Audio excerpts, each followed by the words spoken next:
Assalamualaikum warahmatullahi wabarakatuh.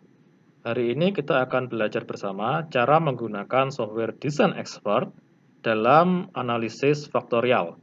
Salah satu analisis statistik yang paling umum digunakan. Mengapa tokoh kita perlu melakukan analisis statistik? Ya, karena analisis statistik merupakan salah satu alat bantu kita dalam mengambil keputusan dengan cara memanajemen terjadinya resiko kesalahan ambil keputusan. Nah, misalnya saat kita sarapan, kita paham kalau kita biasa makan nasi ya, itu mungkin tahannya 6 jam. Apakah kalau kita makan lebih banyak nasi, kita bisa lebih awet kenyangnya?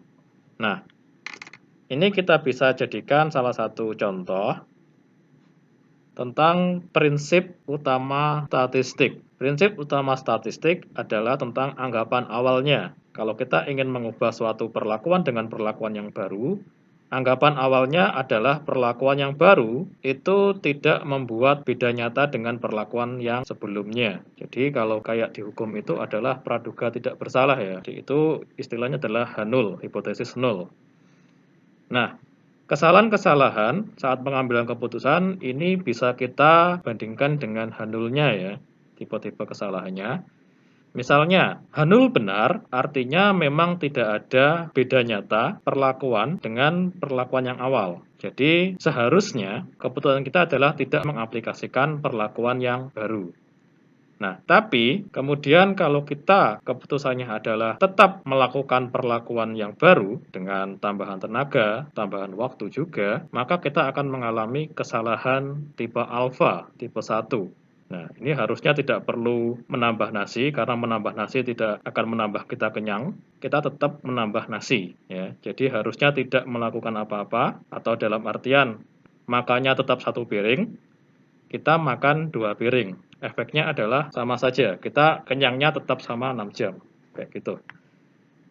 Tapi, kalau setelah kita melakukan riset, H0-nya ini ternyata salah. Ternyata memang ada beda kekenyangan antara yang makan satu nasi dengan yang makan lebih banyak nasi. Sehingga seharusnya kita memakan lebih banyak nasi. Nah, ya, harusnya menolak H0. Tapi, karena kita melakukan analisis yang keliru, kita justru menerima H0. Sehingga kita tidak melakukan perubahan pola makan kita. Kita tetap makan satu piring nasi.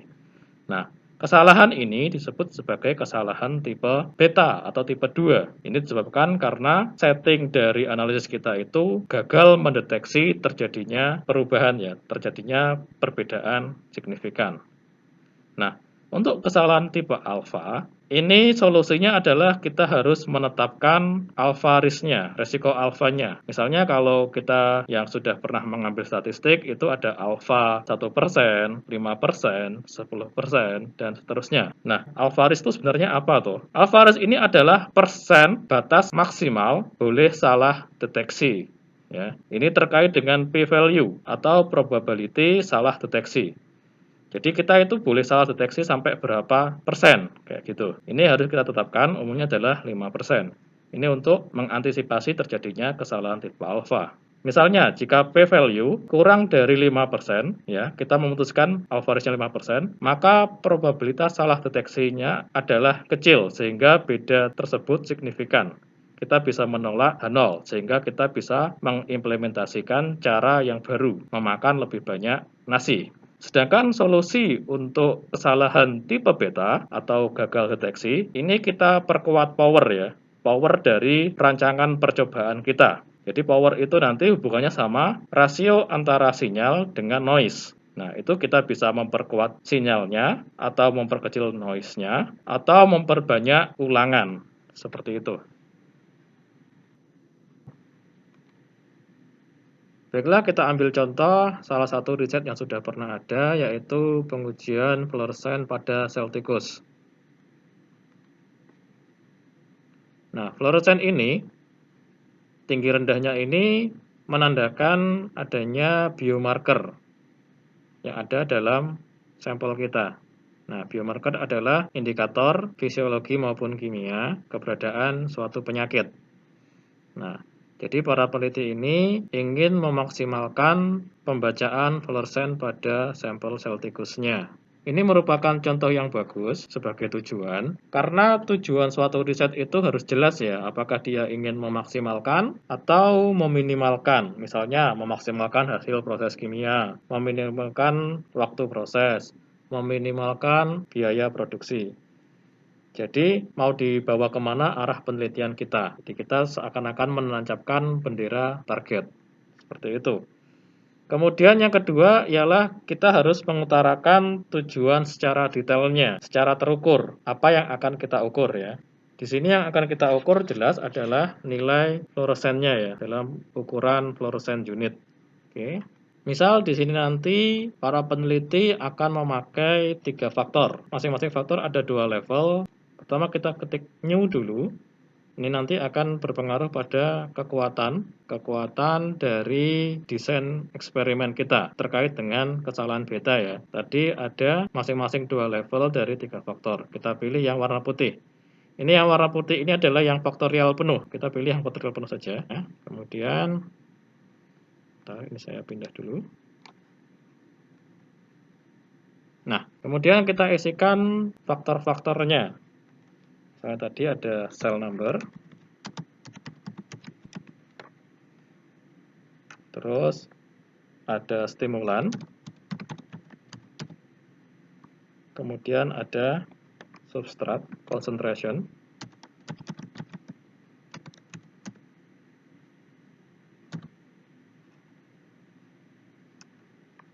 satuannya untuk cell number tidak ada satuannya, yang ini adalah mikroliter, yang ini adalah mikromolar.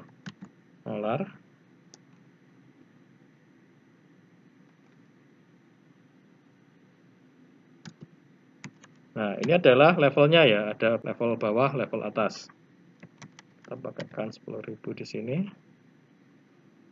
Ini 5 mikroliter. Ini 10. Nah, ini 0,15. Nah, ini 0,3. Dah. Kalau sudah, ini faktor-faktor yang kita pakai dengan level atas dan level bawahnya. Kita pilih next. Nah, di sini adalah respon terukurnya ya. Jadi setelah kita menentukan tujuannya, kita harus menentukan respon terukurnya dulu. Respon terukur adalah fluorescent unit.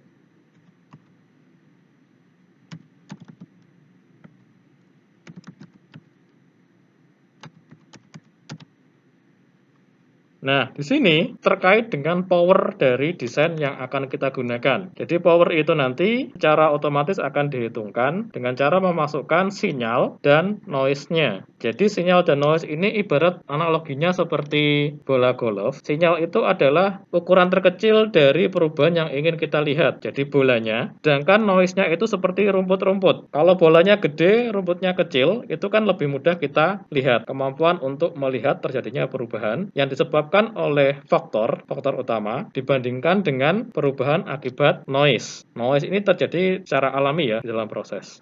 Nah, di sini misalnya kita ingin minimal mengetahui terjadinya 400 ukuran fluoresen ya. Terus noise-nya dari mana? Nah, noise-nya ini bisa kita dapatkan baik dari rekam pengukuran sebelumnya, standar deviasinya yang sudah data-data sebelumnya, atau dari referensi.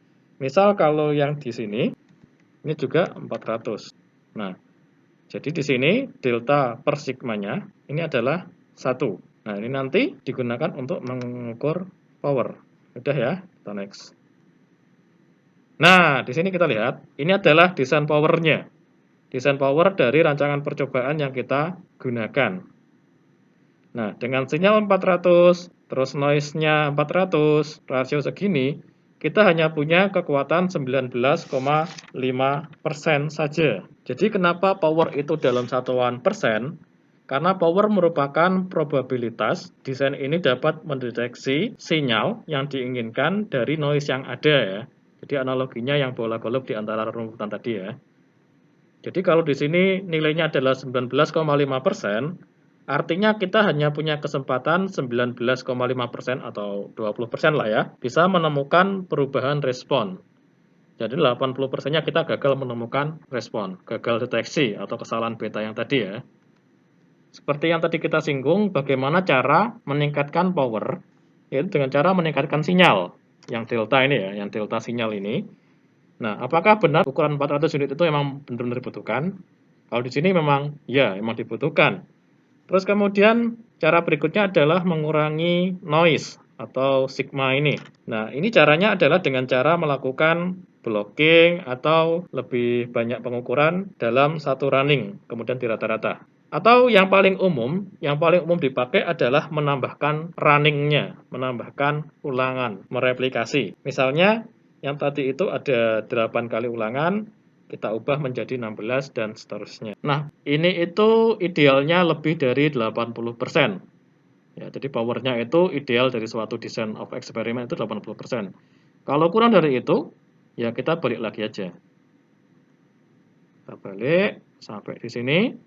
Nah, di replikasi kita tambah replikasinya. Ambillah 5 kali ulangan ya. Jadi, kalau teman-teman tanya berapa sebaiknya ulangan penelitian saya, lihat dulu powernya. Kalau powernya lebih dari 80% ya sudah oke. Kalau kurang ya tambahin aja. Di sini saya tambahkan sampai 5 ya. 5 kali ulangan dengan sinyal dan noise-nya yang sama. Nah, di sini kelihatan powernya naik menjadi 86%. Ini sudah oke ya berarti ya. Jadi bisa meminimalkan kesalahan betanya atau kesalahan gagal deteksi. Kalau sudah kayak gini, berarti rancangan percobaan kita sudah benar, kita klik finish. Nah, jadi nanti desain eksperimen akan menampilkan tabel, ini tabel untuk eksperimen. Ini standar kita, urutannya, yang urut. Nah, ini runningnya ya, ini sudah diacak. Jadi teman-teman nanti bisa melakukan eksperimen dengan urutan running ini. Nah, berhubungan karena ini sudah pernah dilakukan oleh para peneliti, kita simulasi saja. Datanya kita ambil dari data yang sudah ada.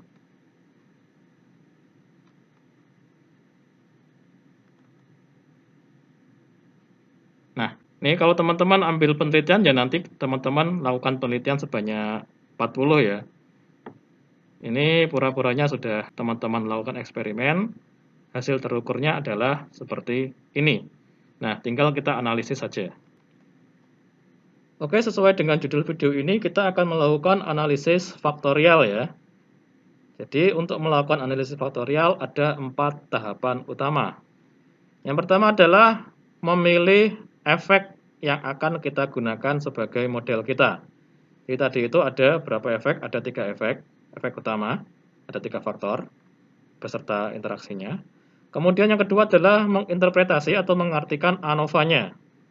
Apakah efek yang dihasilkan itu adalah benar-benar dari faktor dan interaksinya, atau hanya sekedar noise? Kemudian yang ketiga, kita melakukan diagnosa untuk meyakinkan kevalidan dari ANOVA dan model prediksi yang dihasilkan dari analisis faktorial. Yang keempat adalah kita akan membuat dan menginterpretasikan grafik model untuk mengidentifikasi setting faktor yang sesuai dengan tujuan kita. Tujuan kita tadi adalah memaksimalkan fluoresen. Seperti itu. Oke, kembali ke Design Expert. Di sini ada beberapa menu di bagian panel kiri ya. Nah, ini kita tinggal lakukan secara berurutan saja ya. Oke, kita klik analisis ini di R1, ini responnya ya. Nah, tab yang pertama adalah transform. Ini transform adalah model yang akan kita gunakan. Ada square root, natural log, power, dan sebagainya. Yang perlu kita lihat di sini adalah bagian rasio of max to min-nya. Di sini adalah 2,2782. Nah, selama ini kurang dari 3, kemungkinan model kita sudah benar ya. Jadi tidak perlu transformasi. Nilainya segini ya. Kita lakukan berurutan, kemudian kita pilih klik efek. Nah, di sini kelihatan ya. Jadi ini adalah half normal plot. Nah, di sini ada garis merah ini. Efek yang tidak signifikan akan berkumpul di sepanjang garis merah ini. Nah, ini adalah efek-efek yang tidak signifikan. Tinggal kita pilih saja efek yang signifikan ya. Ini biar mudah saja. Ini ada 2 ya, ada yang half normal sama Pareto. Satu-satu aja. Yang pertama adalah abnormal dulu. Kita pilih ya, kita pilih efek yang signifikan. Efek yang signifikan adalah efek yang jauh dari garis merah yang ada di bagian kanan. Kita klik, kita masukkan ke sini. Oke. Ini berarti kemungkinan adalah tidak berpengaruh. Kemudian kita klik di Pareto. Nah, ini adalah Pareto chart. Ini adalah metode kedua cara memilih efek atau melihat efek yang signifikan ya. Di cara pertama tadi adalah abnormal plot, cara kedua adalah Pareto. Ini hanya untuk melengkapi. Bentuknya adalah diagram bar yang paling panjang adalah di sebelah kiri, kemudian kecil di sebelah kanan sendiri. Nah, kita lihat di sini, yang paling tinggi ini kalau yang di half normal tadi, yang ini ya, ini adalah yang paling jauh di kanan. Kalau di sini yang paling tinggi. Nah, efek di atas garis merah Bonferroni ini adalah efek yang paling signifikan ya. Sedangkan efek-efek yang ada di bawah garis hitam ini, T-value limit ini adalah efek-efek yang tidak signifikan. Sedangkan efek yang di antara garis merah dengan garis hitam kemungkinan signifikan sesuai dengan keilmuan teman-teman. Apa ini? Begitu. Kita ambil ini sama ini ya. Kalau kita sudah dapat modelnya, efek yang pertama adalah stimulan, yang kedua adalah interaksi antara stimulan dengan konsentrasi substrat. Nah, di sini ada interaksinya ya. Berikutnya adalah ANOVA ya. Nah, di sini kalau ada tulisan seperti ini, karena ini modelnya adalah hierarki, tadi kita dapat efek B, faktor B sama interaksi BC. Sedangkan kalau desain expert, kalau dia interaksi berarti C-nya juga harus diikutkan ya. C-nya harus diikutkan. Sehingga di sini kita pilih lagi yang B, efek interaksi BC dan C. Karena interaksinya ini adalah antara B sama C, C-nya harus kita masukkan. Sehingga di Pareto pun, walaupun ini berada di bawah garis T-value limit, ini kita pilih. Ya. Tetap kita pilih. Karena apa? Dua main efek yang menimbulkan interaksi yang signifikan, B sama C, maka semua main efek itu sebaiknya dipilih. Seperti itu. Kemudian kita lanjut ke ANOVA. Nah, ini ANOVA.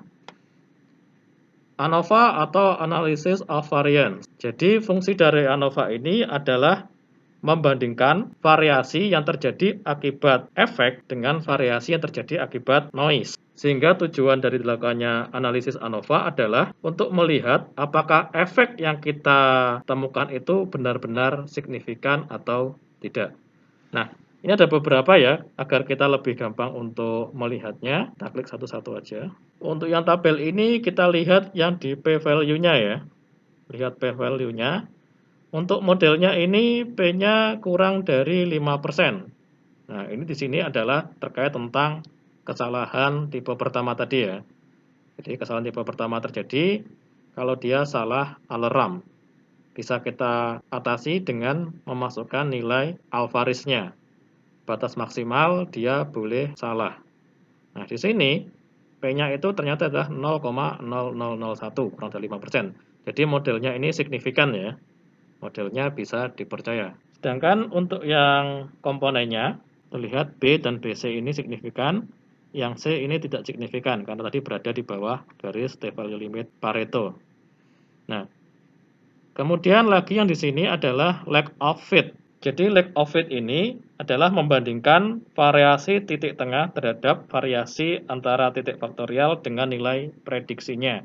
Yang kita inginkan nilainya ini adalah tidak signifikan. Yang artinya ada dua sumber variasi yang mirip secara ukuran. Yang artinya modelnya sesuai. Gitu ya. Oke, karena model yang kita gunakan bisa mendeteksi signifikansi, beralih kita ke tab fit statistik. Nah, di sini kita lihat ada nilai R-square, terus adjusted R-square, predicted R-square. Nilai R ini menggambarkan seberapa banyak variasi data yang dapat ditangkap oleh model. Nilainya bagus jika R-square-nya ini mendekati 1.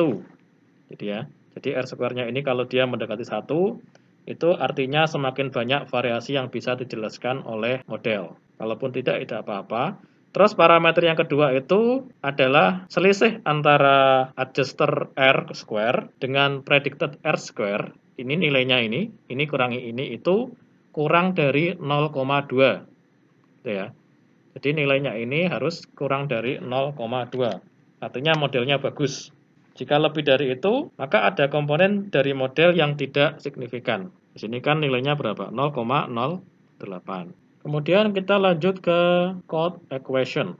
Jadi ini adalah persamaan prediksi umum yang memakai code term ya. Jadi yang tadi misalnya level bawah itu low, itu min 1.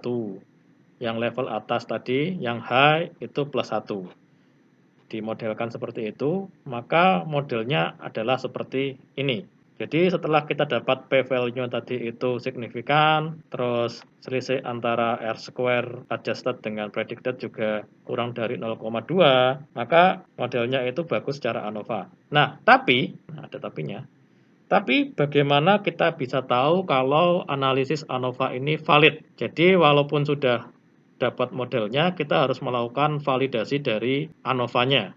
Jadi intinya kita harus mengecek kebenaran dari model ANOVA ini. Nah, caranya kita ada menu tab diagnostik. Nah, ini kan ada banyak, kita tampilkan secara terpisah. Oke, yang pertama adalah grafik normal plot of residual. Residual adalah beda antara data aktual kita yang terekam, yang kita eksperimenkan, dengan nilai prediksi dari model yang kita dapatkan dari ANOVA tadi. Yang perlu kita uji di sini bahwa residual itu nilainya harus independen, terdistribusi normal, dan memiliki varians yang konstan. Untuk grafik yang ini itu untuk mengkonfirmasi bahwa residualnya itu terdistribusi normal. Cirinya semua titik-titik ini berada di sekitar garis lurus. Ya, ini berada di sekitar garis merah. Tidak membentuk pola yang lain. Misalnya kalau dia itu tidak terdistribusi normal, dia akan berbentuk misalnya huruf S. Jadi model yang kita pakai tidak terdistribusi normal. Kalau ini relatif terdistribusi normal, dia berada di sekitar garis lurus. Mengindikasikan linearitas ya, linear. Kemudian berikutnya untuk mendiagnosanya adalah residual versus predicted. Nah, di sini ada titik-titik di antara garis merah atas dan merah bawah. Di sini kita lihat tidak ada yang berada di atas garis merah maupun di bawah garis merah yang bawah ya. Ini juga dipakai untuk melihat varian non konstan ya. Di sini terlihat bahwa sebaran data kiri dan data kanan itu relatif sama ya. Berikutnya adalah residual versus run. Nah, kalau ini kita lihat dia tidak ada sesuatu yang aneh ya. Jadi dia acak, modelnya acak. Kalau dia membentuk pola berarti ada sesuatu lain yang mempengaruhi eksperimen kita. Kemudian yang terpenting berikutnya diagnosa adalah Box-Cox. Nah, di sini itu kita lihat ini ada rekomendasi transformasi ya. Jadi kalau dia nanti di sini ada rekomendasi transformasi, kita harus mengubah dari transformnya tadi. Apakah dia eksponensial atau dia power pangkat berapa? Kita lihat sini. Dan alhamdulillah di sini none ya, tidak ada rekomendasi transformasi. Jadi transformasi ini apakah ada data yang lebih baik? Oke, setelah diagnosanya sudah selesai, tidak ada yang salah ya, tidak ada masalah di sini. Kemudian kita buat grafik modelnya. Nah, yang pertama adalah grafik interaksi ya di sini. Ini di sini bagaimana satu faktor dan faktor lain saling berinteraksi dan mempengaruhi range bound. Nah, misalnya di sini sumbu X pertama yang bawah ini adalah efek stimulan ya. Ini efek stimulan. Yang ini sumbu Y adalah responnya, fluorescent unit. Sedangkan yang X2 ini adalah warnanya ya, warna. Jadi substrate concentration ini adalah terkait dengan warna. Yang ini. Jadi warna merah ini konsentrasi tinggi, warna hitam konsentrasi rendah. Di sini kita lihat bahwa efek stimulan lebih besar atau lebih kelihatan pada konsentrasi yang rendah, ditandai dengan slope-nya yang lebih besar, ya, lebih menanjak ini. Nah, yang di bagian panel kanan, ini adalah beberapa faktor yang ada. Yang tadi kita lihat bahwa faktor A itu tidak berpengaruh ya, kita tidak masukkan model, sehingga kalau kita geser ke kiri dan geser ke kanan, itu tidak berpengaruh kepada nilai fluoresen. Jadi walaupun ini kelihatan hanya faktor B dan faktor C, sebenarnya di sini juga melibatkan faktor A juga ya. Tapi berhubung faktor A itu tidak berpengaruh signifikan, sehingga walaupun kita ubah-ubah nilainya juga akan sama. Oke, kita klik nilai BC ya. Yang paling tinggi adalah B-nya positif. B yang paling tinggi stimulannya 10. Terus nilai C-nya atau konsentrasinya adalah yang 0,15. Kita klik di sini. Nanti akan muncul kotak informasi tentang interaksi sini ya. Jadi B plus C min. Ini jika dibandingkan dengan perlakuan yang lain. Kemudian kita pilih kontur ya, setelah kita klik, kemudian kita pilih kontur.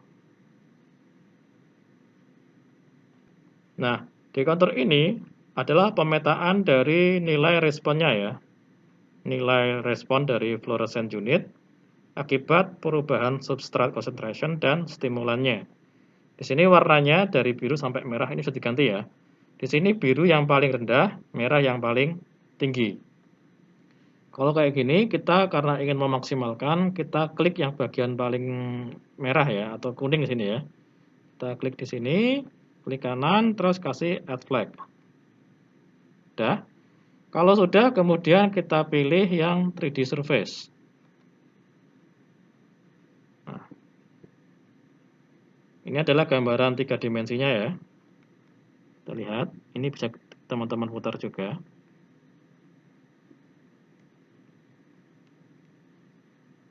Nah, yang terpilih tadi adalah yang bagian sini.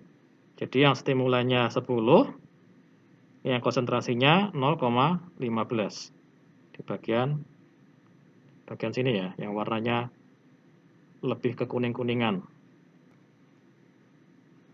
Berhubung di gambar ini kita agak subjektif ya, yang kliknya agak subjektif, maka ini bisa kita bantu memakai optimalisasi numerical. Kita pilih yang numerik di sini. Nah, di sini ada beberapa parameter ya. Karena kita tujuannya adalah untuk memaksimalkan respon berupa fluorescent unit. Kita pilih fluorescent unit. Goal-nya adalah memaksimalkan, maximize. Nah, di sini ada lower limit sama upper limit. Lower limitnya kita batasi ya, karena kita ingin memaksimalkan, maka lower limitnya kita batasi. Jangan dibiarkan default ya, kita batasi. Misalnya kita ingin minimal itu 2000 ya, tadi kan mintanya sekitar berapa tadi? Ya segini, 2000. Nah, jadi kalau nanti dia lebih dari 2000, dia akan terdeteksi parameter-parameter yang sesuai dengan ini. Jadi kalau dia lebih dari 2000 sampai 3333, ini dia akan muncul parameter settingan faktor dan level yang menghasilkan nilai respon terukur tersebut. Jika sudah, kita klik tab solution. Nah, ini mirip dengan cara grafik, tapi dengan angka yang spesifik ya. Ini nilai level-level tiap faktornya ya. Ini sudah diurutkan. Jadi yang paling bagus adalah yang nomor 1 ya tentunya. Paling tinggi respon terukurnya. Tapi kita juga bisa milih alternatif pilihan yang lain. 4, 3, dan seterusnya. Kapan kita memilih yang lebih rendah? Jadi di sini adalah nilai desirability ya, yang sesuai dengan keinginan kita, nilainya adalah 1 ya sih ya. Sesuai dengan keinginan kita sepenuhnya. Ini 0,6 dari keinginan kita sepenuhnya. Ini kita pilih yang lebih rendah nanti. Kalau dia itu sesuai dengan keperluan lain, misalnya keperluan bisnis kita. Misalnya nanti ada parameter respon lain yang diukur, harga. Misalnya harganya itu ternyata desirability-nya nggak beda jauh, tapi lebih murah. Kita bisa pakai yang keberapa. Tapi kalau kayak gini kan ribet ya, harus milih satu-satu ya. Jadi agar lebih gampang, kita langsung klik report di sini. Report, contohnya kita gini kan. Nah, ini sudah diurutkan ya, diurutkan tingkat pemenuhan kebutuhan kita, ini 0,62, ini yang paling bagus. Dengan sel number 5000, stimulan 10, konsentrasi 0,15 menghasilkan fluoresan 2802. Makin ke bawah ini nilai fluoresannya makin kecil ya, nah, makin kecil. Jadi nanti misalnya kita punya dua respon yang kita ukur, nanti kita bisa membandingkan. Kita bisa membandingkan, misalnya kita ingin yang karena substratnya itu mahal, kita pakai yang rendah. Atau misalnya kita ingin stimulannya itu pakai yang berapa gitu ya. Nah, ini pilihan terbaik dari uji ini adalah yang nomor 1 ini ya. Seperti itu. Oke, itu saja untuk contoh dari pengujian sel tikus yang melibatkan faktor jumlah sel, stimulan, konsentrasi substrat, dengan respon yang diukur adalah, yang ingin dimaksimalkan adalah fluoresan unitnya. Baik, biar video ini tidak terlalu panjang, nanti akan saya upload juga contoh jika respon yang digunakan itu ada dua. Yang satu ingin memaksimalkan respon A sambil meminimalkan respon B. Seperti apa? Nanti ada di video selanjutnya. Itu saja dari saya. Jika ada pertanyaan, silakan ditanyakan di kolom komentar. Terima kasih. Wassalamualaikum warahmatullahi wabarakatuh.